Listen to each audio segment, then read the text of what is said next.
और मैं आप सभी से अनुरोध करूंगी कि आप अपना स्थान ग्रहण करें।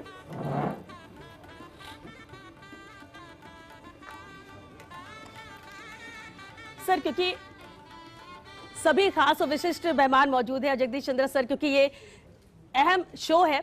शुरुआत पवन सर मैं आपसे करना चाहूंगी, क्योंकि विजन होता है, कई कार्यक्रम करते हैं, और जब हम आम की बात करते हैं, आम आदमी से भी जुड़ा हुआ है ये, किसानों से जुड़ा हुआ है ये।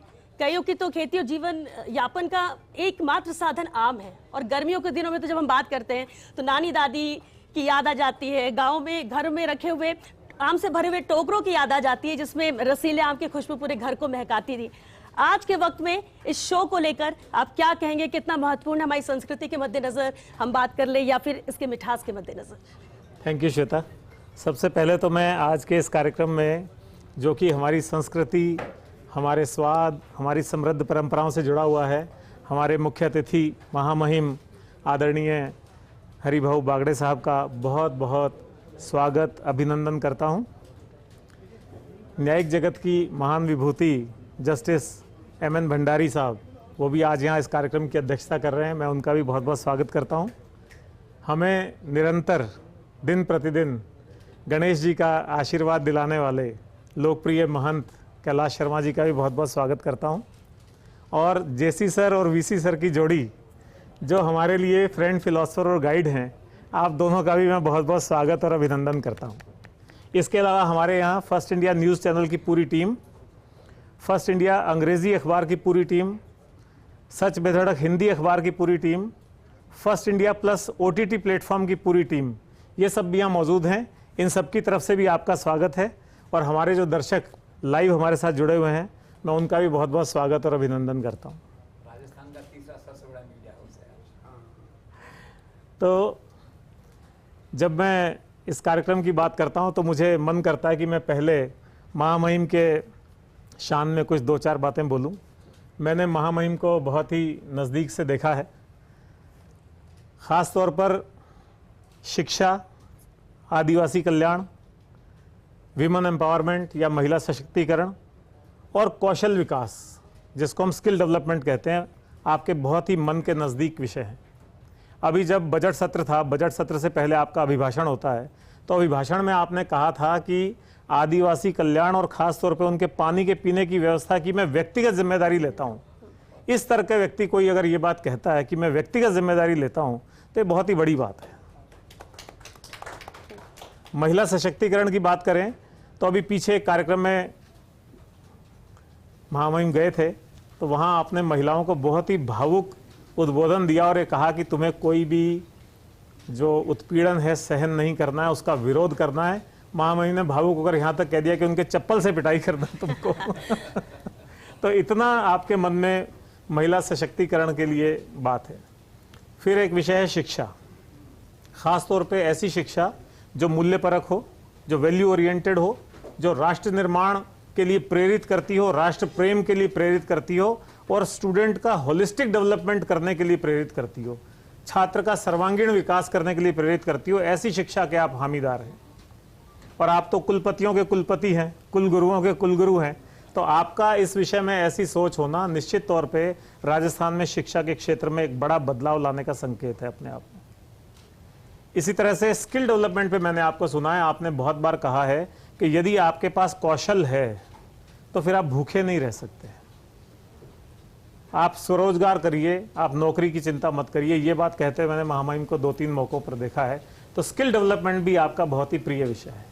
तो इन सारी बातों को करने के बाद जब आज के इस कार्यक्रम में महामहिम हमारे मुख्य अतिथि हैं, तो उसकी भी अपनी एक प्रासंगिकता है।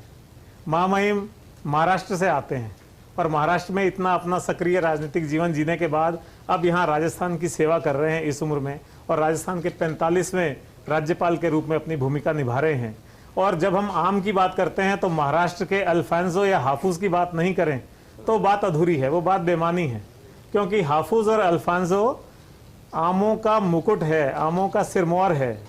चाहे वो देवगढ़ के हाफूज हों, चाहे वो रत्नागिरी के हाफूज हों, दोनों को ही GI टैगिंग किया हुआ है और बहुत बड़े स्तर पर मिडिल ईस्ट में, UK में, USA में इनका निर्यात भी होता है। तो महाराष्ट्र आम उत्पादन में एक लीडर है। अब दूसरी बात यह है कि हम यहाँ मैंगो फेस्ट क्यों कर रहे हैं, जेसी मैंगो फेस्ट क्यों कर रहे हैं, तो उसका कारण यह है कि अब राजस्थान में भी जब से राजस्थान नहर आई है, सिंचाई के साधन हो गए हैं, नदियों का पानी आने लग गया है और कुछ ईश्वर की कृपा है, बरसात भी पिछले कुछ सालों से अच्छी होने लग गई है, तो यहाँ सिंचाई के साधन उपलब्ध हो गए हैं, तो अब यहाँ भी आम पैदा होने लग गया है। जयपुर, दौसा, भरतपुर, अलवर, इस साइड में आम है। इसके अलावा अगर साउथ की साइड हम चले जाएं तो टोंक है, कोटा है, बांसवाड़ा है, उदयपुर है, यहाँ पे भी अच्छी किस्म के दशहरी, चौसा, लंगड़ा, केसर और इस तरह के आम्रपाली, इन किस्मों के आम अब पैदा हो रहे हैं। जो आपने बात कही समय समय पे कृषकों के उत्थान की बात कही, तो ये एक बड़ा गेम चेंजर हो सकता है। राजस्थान में जैसे जो कैश क्रॉप्स हैं, चाहे वो जीरा हो, चाहे वो मिर्ची हो, चाहे वो धनिया हो, चाहे वो टमाटर हो, मूंगफली हो, इस तरह की चीज़ें कैश क्रॉप हैं जो किसान को समृद्ध बनाती हैं। तो ये आम इनका लीडर है, लेकिन फलदार पौधे और आम की खेती, इससे कृषकों को निश्चित तौर पे उनका आर्थिक उन्नति हो सकती है, उत्थान हो सकता है, ये गेम चेंजर हो सकता है। और प्राइमरी रूप से ये ज़रूरी नहीं कि पूरे आम के खेत हो जाएं, बल्कि अपने खेतों की मेड़ पे अगर सभी किसान आम या ऐसे फलदार पेड़ पौधे लगाना शुरू कर दें तो बहुत उपयोगी हो सकता है। और महामहिम की उपस्थिति में मैं 2 विषयों पे खास तौर पे ध्यान आकर्षित करना चाहता हूं, क्योंकि जब हम आपको कोई बात बताते हैं तो निश्चित तौर पे हम उम्मीद करते हैं कि सरकार के स्तर पे भी वो बात जाएगी और उसका कहीं ना कहीं अच्छे ढंग से परिणति होगी। एक तो चीज़ है कि इसको हमको टूरिज्म से जोड़ना चाहिए सर।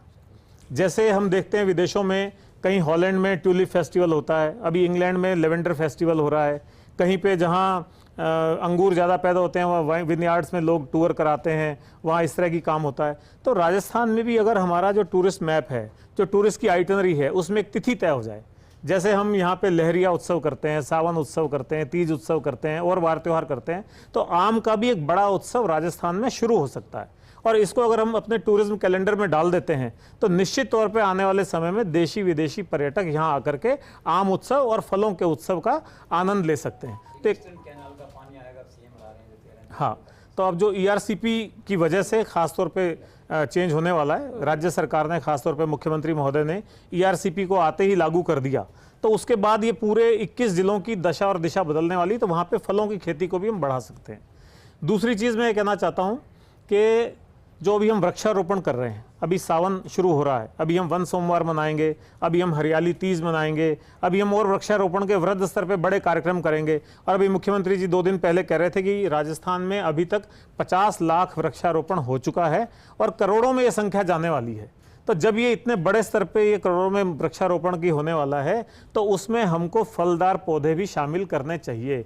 आमतौर पे वन विभाग का फलदार पौधों की तरफ ध्यान नहीं होता है, बल्कि वो जो ट्रेडिशनल पेड़ पौधे हैं, शीशम हो गया, कोई दूसरे पौधे हो गए, उन पौधों को लगाने पे ध्यान रहता है। यदि हम खास तौर पे शैक्षणिक संस्थानों में इस तरह का वृक्षारोपण कराएं जहाँ फलदार पौधे हों, जो हमारे मेडिकल एंड हेल्थ से जुड़े हुए संस्थान हैं, हॉस्पिटल्स हैं, क्लिनिक्स हैं, वहाँ कराएं।